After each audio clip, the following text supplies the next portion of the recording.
আসসালামু আলাইকুম। আজকে হচ্ছে আমরা নতুন একটা ম্যাথ সহজে সমাধান করা শিখব। তো প্রশ্নে বলা হয়েছে একটি পণ্য যার ক্রয় মূল্য ৪৫,০০০ টাকা এবং যেটি বিক্রয় মূল্যের উপর 25% হারে মুনাফা ধার্য করে বিক্রয় করা হয়। পণ্যটির বিক্রয় মূল্য কত টাকা? তাহলে খুব সহজ একটা ম্যাথ এখানে সলভ করবো আমরা। দেখো বলছে যে ক্রয় মূল্যের উপর মুনাফা হচ্ছে ৪৫,০০০ টাকা, যেটি বিক্রয় মূল্যের উপর 25% হারে মুনাফা ধরে বিক্রয় করা হয়। তাহলে বিক্রয় মূল্যটা কত টাকা? তো এই ধরনের ম্যাথরা খুব সহজে উত্তর করার জন্য আমরা হচ্ছে ম্যাথটা সলভ করার আগে কিছু হচ্ছে আমরা শতকরা ধরে নিতে হবে। যেমন কার উপর মুনাফা দিচ্ছে এই জিনিসটা আমরা সবসময় আগে ধরে নেব। এখানে কার উপর দিচ্ছে? বিক্রয়ের উপর 25% মুনাফা। তাহলে আমরা যদি বিক্রয়কে ১০০ ধরি, মুনাফা কত হবে? মুনাফা হবে 25।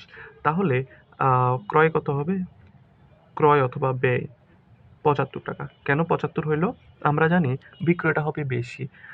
ব্যয়ের সাথে মুনাফা যোগ করলে আমরা বিক্রয় পাই। তাইলে বিক্রয় থেকে মুনাফা বাদ দিয়ে দিলে আমরা ব্যয়টা পেয়ে যাই বা ক্রয় মূল্যটা পেয়ে যাই। তাহলে এটা থেকে এটা মাইনাস করলে আমরা ৭৫ পাইলাম। এখন দেখো এখানে কিসের টাকা দেওয়া আছে? ক্রয় মূল্যের টাকা দেওয়া আছে। আমরা ক্রয় মূল্য হচ্ছে ৪৫,০০০ টাকা। ৪৫,০০০ টাকা। ৪৫,০০০ কে আমাদের এখানে ক্রয় মূল্যের যে মানটা আছে ওই মানটা দিয়ে ভাগ দেব।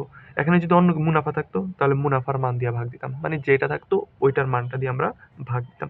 তাহলে যেহেতু ক্রয় মূল্য আছে, ক্রয় মূল্যের মান দিয়ে আমরা এখানে ভাগ দেব। ভাগ দেওয়ার পর আমরা হচ্ছে কি জানতে চাইছে? যেটা জানতে চাইবে সেটা দিয়ে গুণ দেব। আমাদেরকে জানতে চাইছে এখানে বিক্রয় মূল্য। তাহলে বিক্রয় কত? ১০০। তাহলে আমরা হচ্ছে ১০০ দিয়া গুণ করব। যদি আমাদের যদি আমাদের মুনাফা জানতে চাইতো তাহলে 25 দিয়ে গুণ করতাম। যেটা জানতে চাইতো সেটা দিয়ে আমরা গুণ করতাম। তাহলে এখন কাটাকাটি করলে আমাদের ম্যাথটা হয়ে যাবে। তাহলে আমরা যদি 25 দিয়ে কাটি, ৩ আ 25 এ ৭৫ আর ৪ 25 এ ১০০। তাহলে কাটাকাটি করলাম। ৪৫ কে আমরা যদি ৩ দিয়ে ভাগ দেই, পাই হচ্ছে ৩ একে ৩, ৩ পাঁচা ১৫। তাহলে এটা হচ্ছে ১৫। আহ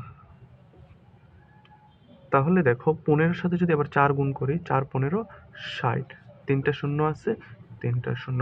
তাহলে সঠিক উত্তর হবে ৬০,০০০ টাকা। তাহলে অ্যান্সার কত হবে? বিক্রয় মূল্য কত হবে? বিক্রয় মূল্য হচ্ছে ৬০,০০০ টাকা। ওকে? এভাবে তোমরা হচ্ছে খুব সহজেই ম্যাথটা করতে পারবে।